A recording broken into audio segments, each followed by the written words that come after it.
사람들이 이렇게 살다가 또 이야기하다가 도저히 못 볼 꼴을 보면 뭐라고 이야기하죠? 아이고, 말세다, 말세야. 이렇게 얘기를 합니다. 아마 그 이야기는 우리 어른들 또 그 어른의 어른들도 그런 이야기를 했을 거예요. 그 마지막 때라고 하는, 마지막 세상이라고 하는 그때가 사실은 매 시대마다 주제 혹은 어떤 관심이 있는 분야 또 무의식 가운데에도 그것을 느낄 수밖에 없고 말할 수밖에 없는 그러한 시대였다는 것을 이야기해 주는 것 같습니다. 우리가 사는 시대를 우리가 말세라고 이야기하기에 부족함이 없는 그런 때인 것 같습니다. 그것을 좀 더 종교적인 표현으로 하면 종말의 때라고 이야기할 수 있고요. 그렇다면 우리 그리스도인들에게 이 종말은 어떤 의미이고 그리고 또 어떤 내용을 우리가 살펴봐야 하는가, 그리고 종말론에 대한 바른 이해를 가지고 있는 것은 어떤 유익이 되는가 하는 이러한 것들을 좀 살펴보려고 합니다. 미리 말씀드리지만 종말에 대한 이야기를 하면은 사실은 이 내용은 계시록과 일정 부분 연결이 되어 있을 수밖에 없습니다. 물론 그 요한계시록이라고 하는 성경은 1차적으로는 로마의 그러한 핍박과 박해 가운데 있는 성도들에게 보낸 그러한 요한 공동체에게 보낸 내용들인 것을 알 수가 있습니다. 그러나 그것이 그 시대, 그 현 시대에만이 아니라 지금 우리가 사는 우리 시대, 지금까지 흘러온 지나간 시대, 그리고 앞으로 올 시대의 그리스도인들에게 공통적으로 필요한, 그리고 마지막 주님 오시는 날 완성되어질 그러한 계시의 내용이라는 것을 우리가 잘 알고 있기 때문이죠. 이러한 계시록에 나타난, 그리고 또 그것을 중심 텍스트로 하는 그러한 종말론에 관한 이야기를 우리가 살펴보려고 합니다. 많은 이단들, 그리고 또 실제로 많은 문제를 일으키는 사람들이 그들이 처음 제시하고 또 그들이 처음 깨달음을 얻었다, 누구도 알지 못하는 비밀스러운 깨달음이 있었다고 하는 것이 어디인가 하면 대부분 요한계시록입니다. 그 이유는 첫째는 숨겨져 있는 것 같은 표현들이 굉장히 많아요. 마치 은어처럼 혹은 또 쉽게 이해되지 않는 그러한 본문 때문에 그러한 자기만이 이 성경을 해석할 수 있다라고 하는 이단들이 많이 나타나기도 합니다. 그리고 또 한 가지는 계시록에 기록된 내용들을 통해서 많은 사람들의 그 심적인 부담, 좀 험하게 말하면 위협을 할 수 있고 또 강제로 복종케 할 수 있는 그런 소스들이 요한계시록에는 많이 있어요. 그러니까 잘못 보면 두려움으로 또 근심과 걱정으로 그러면 이것을 어떻게 벗어날 것인가 하는 이러한 아주 약한 우리 사람들의 그러한 이 심리를 이용하는 그러한 일들이 있죠. 그 이단들의 특징이기도 합니다. 그들이 주로 사용하는 성경 요한계시록이라고 이야기할 수 있어요. 그러나 정말 그렇게 봐야 되는가? 종말론을 공부하면서 요한계시록을 일정 부분 좀 보게 될 텐데 정말 그 성경 그렇게 손대면 안 되는 정말 금단의 열매와도 같은 그러한 성경인가? 두려움의 책인가? 그것은 그렇다면 어떻게 보는 것이 바르게 보는 것이고 이 시대를 어떻게 그 요한계시록을 가지고서 조명할 수 있는가 하는 이러한 것들을 좀 살펴보려고 합니다. 종말론은 기독교 안에서만 이야기되어지는 것인가? 이런 질문을 먼저 던지고 싶어요. 왜냐하면 뉴스 혹은 사회적인 이슈를 일으킬 때마다 늘 빠지지 않는 종말에 대한 문제는 그 이면에 늘 교회가 있다라고 인식되어지기 때문이죠. 종말론의 종말이라는 주제를 가지고서 문제를 일으키는 사람들의 이면에는 뒷면에는 늘 교회가 있더라는 거예요. 그게 옳은 교회고 그른 교회, 뭐 이단이고 아니고를 떠나서 세상 사람들이 볼 때는 야, 저 교회 안에서 또 저런 해괴망측한 일들이 일어났구나, 이렇게 치부되는 일들이 많다는 거죠. 그렇다 보니까 이런 질문을 던지는 거예요. 정말 마지막 때에 일어날 이러한 일들에 대한 질문과 대답, 이것은 기독교, 교회 안에만 존재하는 것이냐? 사실은 그렇지 않다는 것을 잘 알 수가 있습니다. 종말에 관한 이야기는 사실 매우 보편적인 문제예요. 우리 모든 사람들이 개인적으로 인간은 과연 무엇인가, 어디로부터 왔는가 라는 이러한 사색적 질문은 결국 존재의 목적은 무엇인가, 그리고 그것을 지나선 그렇다면 어떻게 끝날 것인가 라는 그러한 질문을 던지게 되는 거죠. 이것은 믿는 사람의 문제가 아니고요, 인간 그리고 또 모든 사람들이 공통적으로 가질 수 있는 철학적 사고라는 거예요. 가장 기본적인 질문이라, 나는 누구인가 로부터 시작해서 어떤 존재인가, 어떤 목적을 가지고 살아야 하는가, 그렇다면 어떻게 끝날 것인가, 죽으면 끝인가, 죽음 이후에 어떤 세상이 있는가. 이것은 기독교와 상관없이 모든 인간들이 가지고 있는 그러한 질문이라는 거예요. 죽으면 장차 어디로 갈 것인가, 사라지는가, 아니면 다른 존재로 변화되는가, 아니면 우리의 삶이 마치 그 나무가 죽고 다시 뿌리가 그 씨가 뿌려져서 다시 또 나무가 되고 다시 씨로 뿌려지고 이렇게 돌고 도는 것, 그것인가. 만약에 그게 아니고 어떤 이상적인 상태나 어떤 이상적인 곳, 소위 말하는 천국이라는 곳이 있다면, 그렇다면 거긴 또 어떻게 갈 수 있는 것인가 하는 이러한 질문들을 다 가지고 있다는 거예요. 이러한 질문들은 각각 한 사람 한 사람 개개인의 질문이기도 하지만 인류 그리고 역사, 온 세계가 동일하게 던질 수 있는 질문이고, 그것들에 대한 대답을 사실은 요구하고 있다는 것을 우리가 알 수가 있습니다. 믿지 않는 사람들도 말세야 말세라고 이야기하잖아요. 그들이 정말 예수님을 알지도 못하는데 마지막 시대라고 이야기하는 것을 그렇게 어렵게 생각하지 않는다는 것, 그들은 모든 사람들에게 이러한 마지막에 대한, 종말에 대한 의식을 가지고 있다고 이야기할 수 있는 것입니다. 철학에서 말하는 종말의 문제는 사실 제가 깊게 볼 수는 없고요, 그냥 어떤 한 대표적인 사람들의 이야기만 하는데요, 개인과 인류의 종말에 대한 그러한 문제는 철학자들에게 있어서도 매우 중요한 주제였던 것이 틀림없습니다. 그래서 플라톤의 경우에 영혼 불멸성을 주장하고요, 그것은 무슨 말인가, 사람이 육신이 죽는다 하더라도 그 죽음 이후에 여전히 영혼은 계속해서 존재한다는 것입니다. 이러한 이론이, 그러한 영혼 불멸성에 대한 믿음은 결국 어떻게 나타날까요? 그렇다면 그 죽음 이후에 살아있는 영혼은 뭘 하고 어떤 상태일까? 또 만약에 그 상태가 우리가 말하는 천국과 지옥이라고 한다면, 그러면 어떻게 하면 천국으로, 어떻게 하면 지옥으로 가는가? 즉 죽음 이후의 세계를 생각하게 하는 데에 이 영혼 불멸성, 플라톤의 이러한 사상은 매우 중요한 역할을 끼쳤다는 거죠. 중요한 역할을 했다는 것입니다. 그러면 모든 철학자들이 다 그랬냐? 그렇지는 않습니다.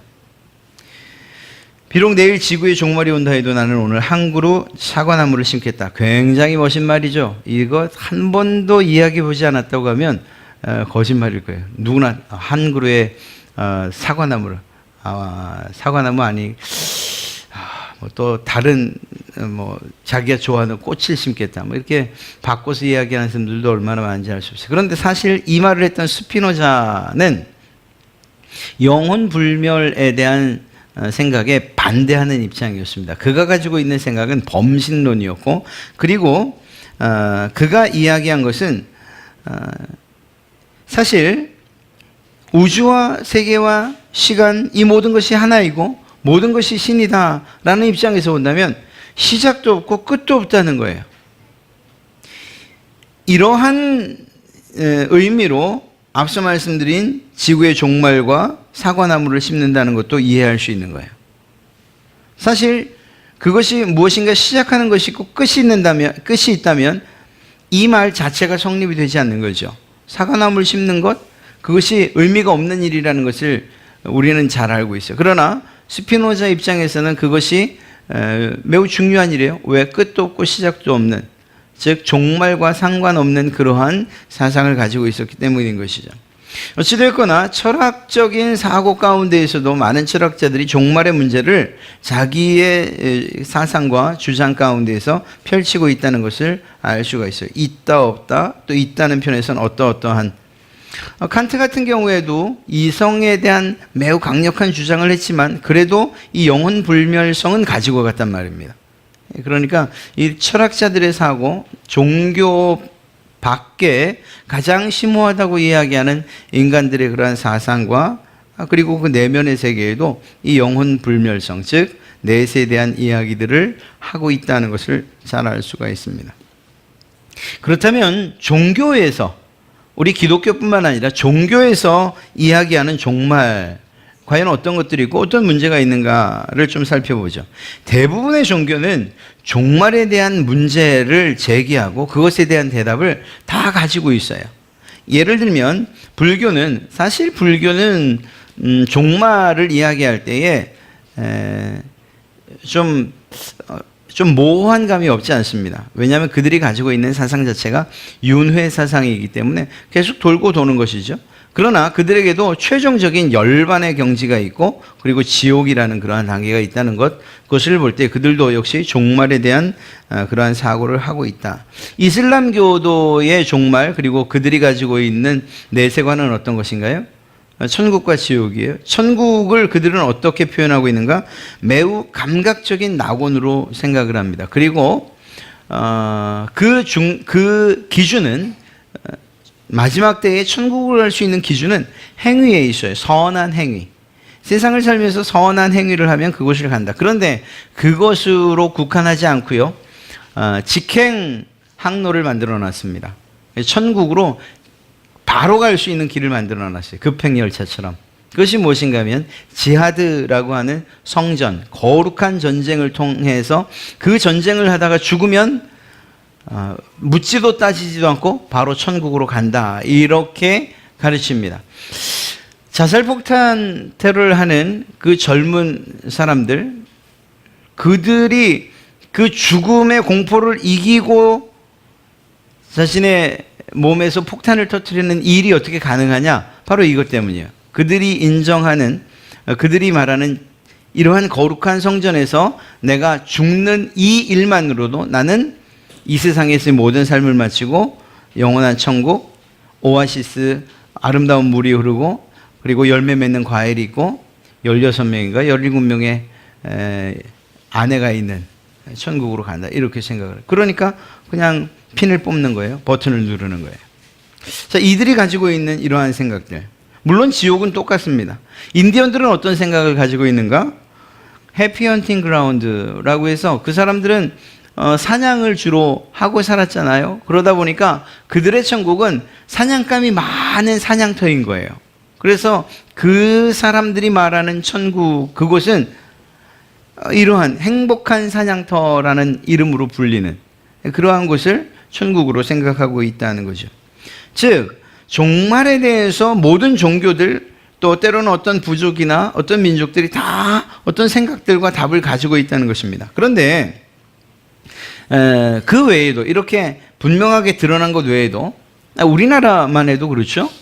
저승사자, 물론 그 개념을 요즘에 웹툰이나 이런 정말 작가들의 그 아주 기발한 창작 때문에 아주 젠틀하게 그리고 멋지게 표현하기도 했지만, 그러나 또 예전 전설의 고향만 봐도 벌써 뭐 시커먼 옷을 입은 저승사자가 등장하고 구천을 떠도는 귀신들이 나오고 이런 얘기를 한단 말이에요. 이게 다 죽음 이후의 문제 아닙니까? 이런 전설의 고향 혹은 뭐 저승사자, 또 죽음, 그리고 저승, 그리고 천, 이런 것들을 생각한다는 것 자체가 벌써 죽음 이후의 세계를 생각한다는 것이죠. 죽은 자가 계속해서 가까운 곳에 떠돌고 있다는 그런 생각들이나 조상을 숭배해야 되는 이유들, 죽은 사람과 어떻게든 영적 교감, 영매를 통해서든 어떤 물체를 통해서든 영적 교감을 시도할 수 있다고 생각하는 것, 또 영혼은 계속 돌고 도는 그러한 존재다라고 하는 영혼 윤회사상 등,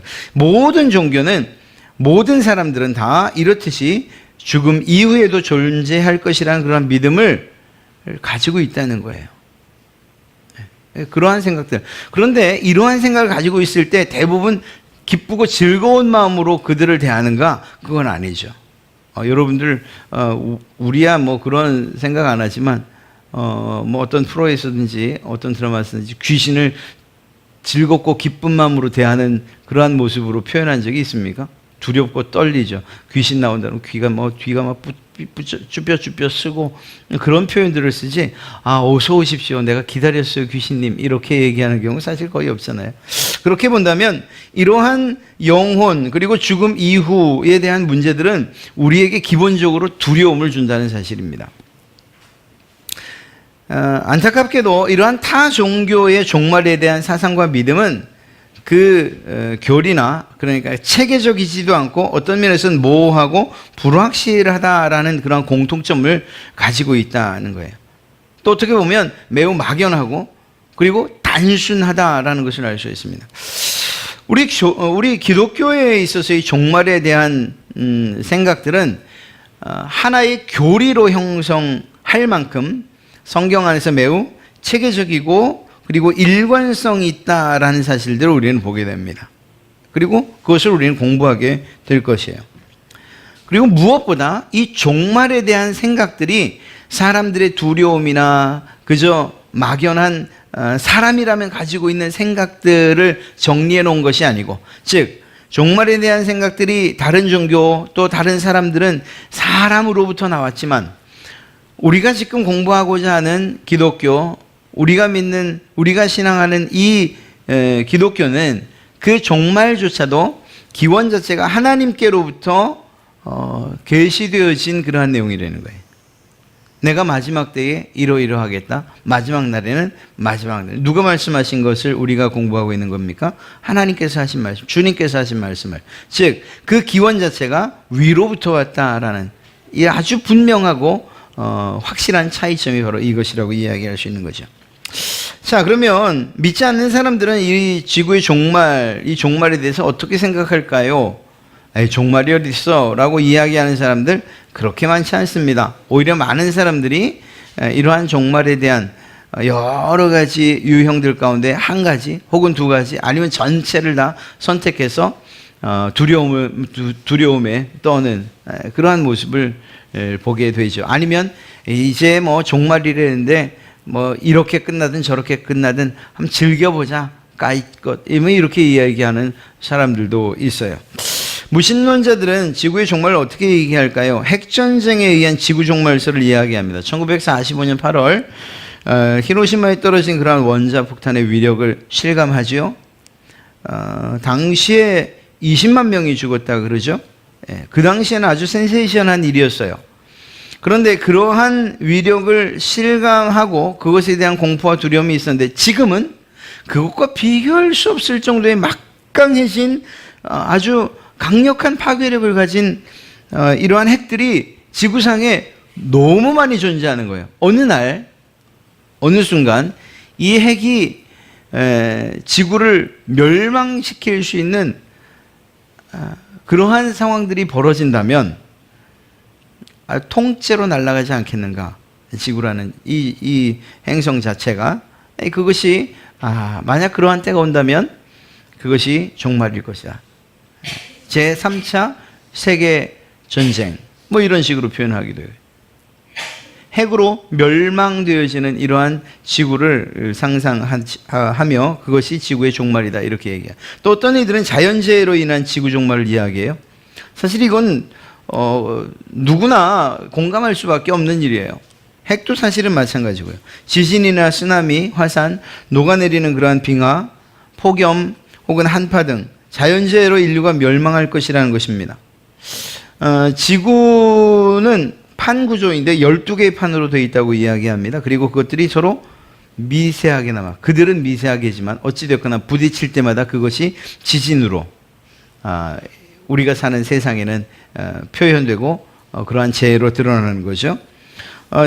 이러한 이 지진이 매년 8도 이상의 강력한 지진은 수차례, 6도 이상의 지진은 한 100여 차례, 3도 이상의 지진은 뭐 10만 번 이상 일어난다고 이야기합니다. 지금도.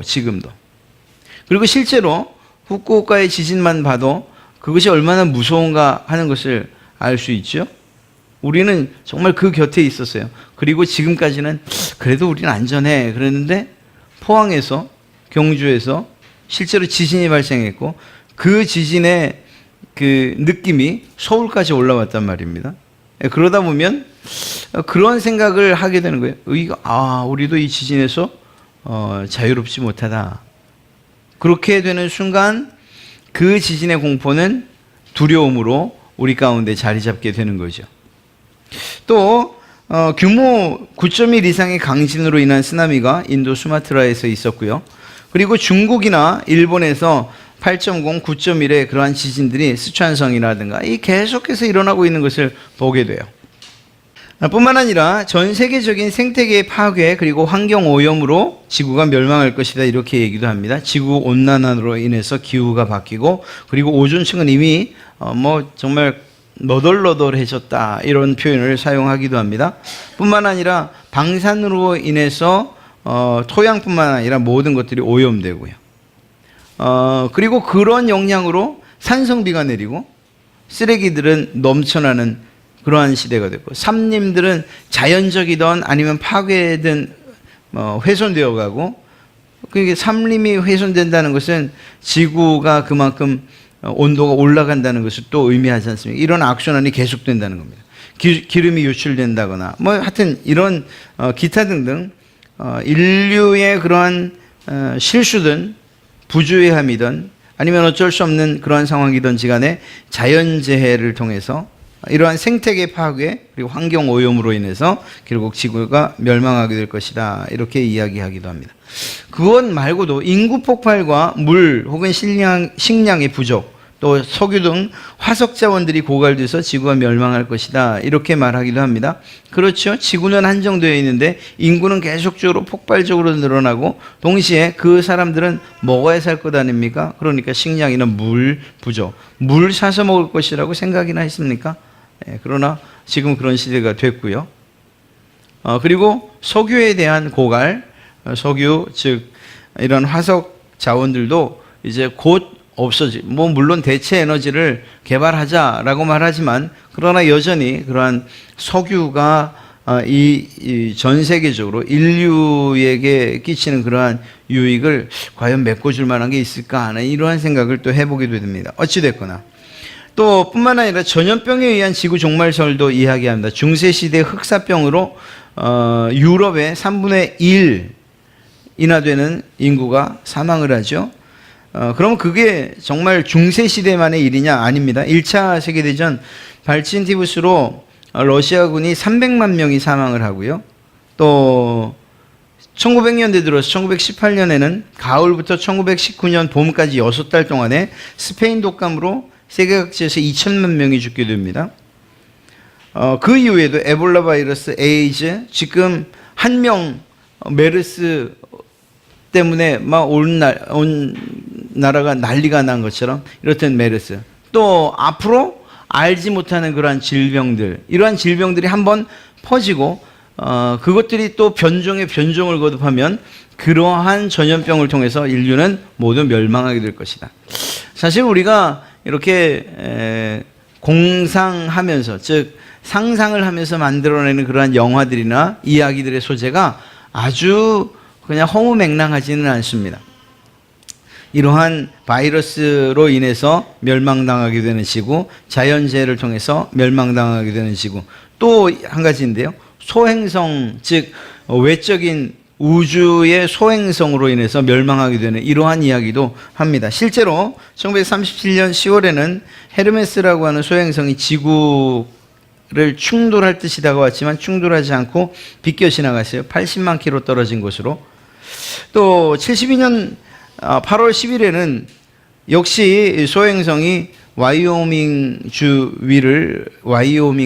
위를 지나가고요. 1992년에는 토타티스 소행성이 역시 또 지구에 충돌할 것이라는 이러한 위협적인 뉴스가 한번 나왔던 적이 있어요. 물론 그러한 일은 벌어지지 않았지만 말입니다.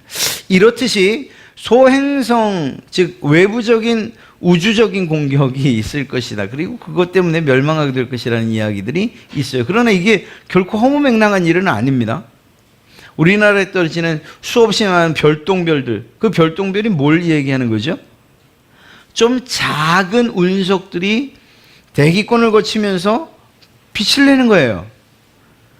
우리 지금 서울에서는 그러한 별똥별이 보이질 않는 것이 실제적으로 좀 하늘이 맑고 그리고 어두운 곳, 시골 어느 곳을 가면 여러분 비처럼 떨어지는 별똥별을 보게 될걸요.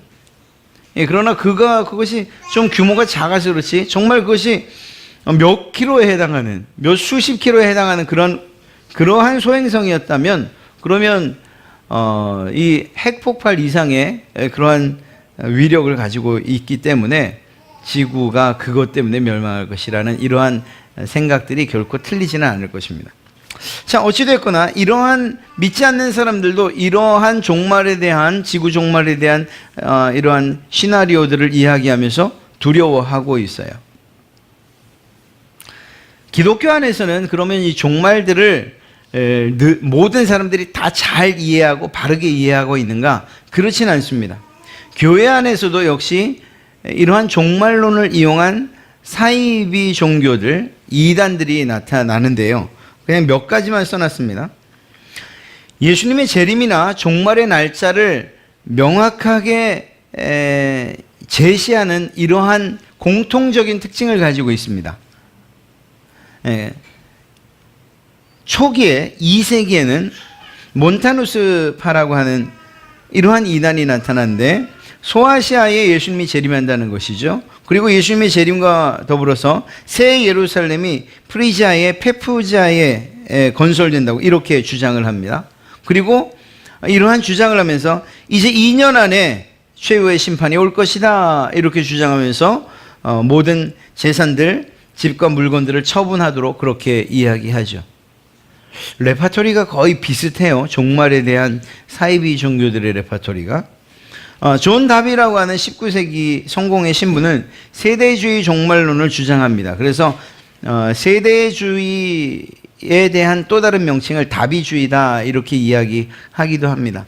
이 세대주의적 종말론은 이제 우리도 어느 일정 부분 공부하다 보면 천년왕국을 공부할 때에 이 이야기가 한 번 더 나오게 돼요. 우리나라에서는요 1992년 10월 28일 시간까지 명시했습니다. 24시에 휴거가 될 것이고 그리고 1999년에는 종말이 온다. 다미성교회 이장님이 그렇게 주장을 했었지만 그들에게는 안타깝게도 우리에게는 당연한 일이었지만 그런 일은 이루어지지 않았어요. 사회적으로 큰 무리를 일으킨 그건 당연하고요. 해롤드 캠핑이라고 하는 이는 2011년 5월 21일 예수님이 재림한다는 그러한 시한부 종말론을 주장했습니다. 그런데 그해 12월 15일 날 개인적인 종말을 맞아요. 죽어요. 이렇듯이 세계 어떤 곳을 가리지 않고 교회 안에서 종말론을 주장하는 사람들이 있다라는 거죠. 이러한 종말에 대한 위협을 가지고서 그리스도인들을 회유하거나 혹은 때로는 협박하거나 갈취하거나 하는 일들이 너무 많은 것이 사실이에요. 엘리안 선교회 한농복교회라고 하는 박명호 목사라고 하고 싶지도 않죠. 예, 그는 종말론을 주장하면서 브라질로 1000명을 데리고 가서 집단 농장을 운영하고 있어요. 지금도. 어떻게 하면 이런 이야기에 빠질 수 있을까 싶은데 여튼 그렇습니다. 또 비슷한 일이 얼마 전에 있었죠. 사실 지속적으로 있어 왔던 일이에요. 은혜로 교회의 신옥주 임박한 혼란을 피하기 위해서 예비처가 마련되어야 하는데 그곳이 어디냐? 바로 남태평양의 피지다. 400명이 실제로 이주해서 집단 농장을 경영하고 또 무보수 노동을 하고 있어요. 그리고 그것을 매우 행복해하고 즐거워한다고 방송에서는 이야기했어요. 정말 그런지는 잘 모르겠습니다만. 그러나 이러한 이야기들의 공통점이 무엇인가 하면 마지막 때 종말이라는 것을 강조하면서 그들이 올바른 종말론에 대한 이해를 갖지 못하도록 그 위협하고 또 그들의 눈을 가리고 그렇게 해서 끌고 가는 그러한 공통점을 가지고 있다라는 것입니다. 사실 이 외에도 모든 이단들, 사이비들 이들의 종말론에는 반드시 문제가 있을 수밖에 없어요. 신천지 이만희도 사실은 요한계시록을 풀었다라는 것은 종말론을 가지고서 이단을 만들었다 이야기에도 틀리지 않습니다. 물론 그 시작은 이 이만희가 처음이 아니에요. 거슬러 올라가서 우리나라의 그 이단의 족보를 살피면 결국은 통일교까지 올라가게 되기 때문에 어떻게 툭 튀어나온 우리가 흔히 말하는 갑툭튀 이단이 아니에요. 갑자기 툭 튀어나온 이단이 아니라고요. 이러한 모습을 볼 때 결국은 우리가 필요한 것은 무엇인가? 정말 올바르게 믿는 우리 성도들에게 필요한 것이 무엇인가? 그렇다면 이런 잘못된 사이비 이단 종말론자들과 우리가 다르려면 어떻게 해야 되는가? 그렇지 않습니까? 세상 사람들이 종말을 생각하는 것처럼 이렇게 막연하게 두려워하지 않으려면 우리는 어떻게 해야 되는가? 이런 질문을 던질 수밖에 없어요. 그리고 그 질문에 대해서 이제 우리가 다음 주부터 이제 보게 될 이 종말론은 그 대답을 하나씩 여러분들에게 드릴 것입니다. 어떤 순서에 따라서 우리가 종말론을 살펴볼 것인가 하면요. 첫째는 인간의 역사를 성경적 역사관으로 조명할 거예요. 무슨 얘기인가 하면 두 가지인데요. 성경적 역사관은 여러분들이 옛날 저 같은 경우에 국민윤리에서 배웠던 것처럼 불교의 역사관은 윤회, 돌고 도는 역사관이었다면 기독교의 역사관은 직선적 역사관이죠. 시작이 있고 끝이 있는. 네, 맞습니다. 그것에 맞춰서 창조와 타락, 구속, 완성이라는 관점에서 종말을 우리가 먼저 보게 될 거예요. 두 번째는 성경적 종말관인데요. 이것 역시 종말의 시작과 종말의 끝이 있다라는 것을 염두에 두고 우리는 이 종말론을 공부해 갈 것입니다. 좀 넓은 의미에서 종말의 시작, 그걸 언제로 잡아야 되느냐? 왜냐하면 아까도 초반에 말씀드렸던 것처럼 무언 일만 안 되면 아이고 말세인가 봐 라고 했던 이들이 있기 때문이에요. 그건 지금도 마찬가지고 옛날 우리가 예수님 이전에도 아마 아이고 마지막 때인가 보다 하는 이런 이야기가 있었을 것이라 생각해 보면 결국 어느 정도 바운다리를 잡는 건 우리에게 중요하죠. 그래서 성경적 종말관에서의 그 시작과 마지막은 예수님이 오신 것, 또 예수님이 오실 것을 그 중심으로, 그것을 기준으로 해서 우리가 이 바른 종말론을 살펴보게 될 것입니다. 또 한 가지는 그리스도의 재림 전에 일어날 징조들을 공부하게 될 거예요. 그 공부는 세 가지인데요. 그리스도 재림 전에 일어날 그러한 어떤 징조들이 무엇이냐? 첫째는 하나님의 은혜를 보여주는 징조인데 그것이 세계 복음화입니다. 온 세계에 하나님의 복음을 듣지 않은 사람들이 없도록 세계가 복음화될 것이다 라는 그러한 것을 살펴볼 것이고요. 두 번째는 하나님에 대한 반역에 대한 징조가 어떻게 나타났느냐? 교회에 대한 박해로 나타나고 교회 내부에서는 배반으로 나타날 것이라는 것을 살펴볼 것입니다. 또 하나님의 심판을 보이는 징조는 어떻게 나타날 것인가? 사회와 자연 질서에 대한 하나님의 심판으로 나타날 것이다. 이 세 가지 관점에서 그리스도의 재림 전에 일어날 징조들을 살펴볼 것입니다. 그리고 세 번째는 천국 왕국에 대한 주장들을 비교하고 살펴볼 것입니다. 천년왕국에 대한 주장들은 대략 네 가지가 있는데요. 전천년설이 있고 후천년설이 있고 무천년설이 있습니다. 그 용어들이 주는 오해를 좀 해소하고 그것이 무엇을 의미하는 걸 살필 거예요. 전천년설에는 역사적 전천년설이 있고 그리고 우리가 살펴봤던 아까 이야기했던 세대주의적 전천년설이 있습니다. 그것이 과연 어떤 차이고 어떤 말인가 무엇을 의미하는가를 살피게 될 것입니다. 물론 그것을 살핀 이후에 그냥 끝내지 않고 그렇다면 우리는 어떤 입장을 취해야 되는가 하는 것까지 이야기할 것이고요. 예수님의 재림 사건 그리고 재림의 중요성, 재림의 모습이나 예수님의 재림을 기다리는 올바른 성도들의 모습은 어떠해야 하는가 하는 것 또한 살펴볼 것입니다. 그리고 예수님의 재림, 그 마지막이 일어난 이후에 일어난 일들 4가지를 살펴볼 것입니다. 이렇게 해서 종말론을 처음부터 끝까지 정말 성경의 바른 이해 가운데서 살펴보는 것을 통해서 여러분들이 종말론을 막연하게 그거 뚜껑 열면, 그 종말론이라는 책의 뚜껑을 열면 이제 우리가 공포스럽게 두려움 가운데 살아야 되는 것 아닌가요? 라는 이런 막연한 생각들. 종말론 그거 뭐 공부할 거 있나요? 어렵고 딱딱하고 이해하기 어려운데 라고 생각하는, 그냥 몰라도 된다는 이러한 생각들을 다 내려놓고 오히려 성경에서 말하고 있는 이 종말, 그리고 그것이 어떻게 이해될 때 그것이 바른 종말론인가 하는 것을 이제 살펴보고자 합니다. 한 가지만 말씀드린다면, 우리가 지금 이렇게 살펴보고 있어요. 종말 그러면 1차적으로는 세계적인, 또 종교적으로 보면 주님이 오실 날의 종말. 그런데 우리가 간과하는 게 한 가지 있습니다. 각자 개인에게 있는 종말들은 사실 생각을 못해요. 주님이 언제 오실까? 앞으로 100년 뒤에 오실까? 200년 뒤에 오실까? 아니면 수십 년 뒤에 오실까? 주님은 말씀하시죠. 너 내일 종말일지 모른다, 이렇게 얘기하시죠. 네, 그런 면에서 이 종말론을 공부한다는 것, 이것이 단순한 학문 혹은 성경을 그저 이렇게 쪼개서 조직적으로 쪼개서 우리가 바른 체계를 갖기 위해서 공부하는 것, 그것뿐만이 아니고 내 개인의 개인적인 종말까지도 염두에 두고 이것을 볼 때에 그저 이 종말론, 그리고 또 종말이라는 것, 그것이 막연하게 한참 뒤에 있을 언젠가의 일이 아니라 내게 당장 일어날 수 있는 일이니, 그렇다면 종말을 나는 어떻게 준비해야 되는가?